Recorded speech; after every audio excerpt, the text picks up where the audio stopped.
Let me see. I want to make sure you guys can really see what I'm doing. So you're going to apply it in the center first.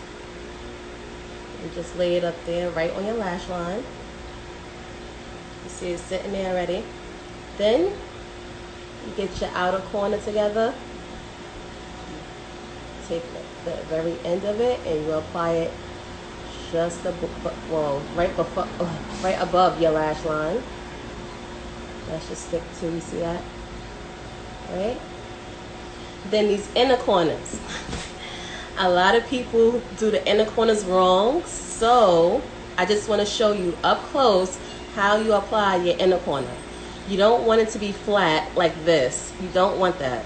You don't want this.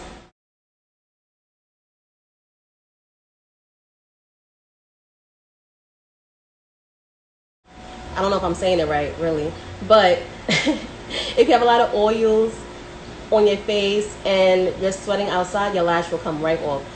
And also, it doesn't look as good. See, it's like flat. It's not supposed to be like that. I see a lot of girls just throw it up there and it's flat like this, and you don't want that. So what I'm gonna do is I'm gonna take it off. Let's fix it right from the inner corner.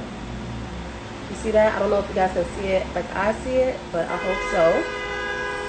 So you take this little piece here and you fold it, or should I say you bend it. You can. It's very flexible and it could fit anyone's eye. So you do a little bend just into the lash line. It's like matching. You're matching the lash with your lash line. So you're doing everything the same as your lash line. So you fix it, do a little lift. You see that? That's how your lash is supposed to look. You give it a little lift to make it even more even more natural, and then you get that. Do you guys like it? Is that good?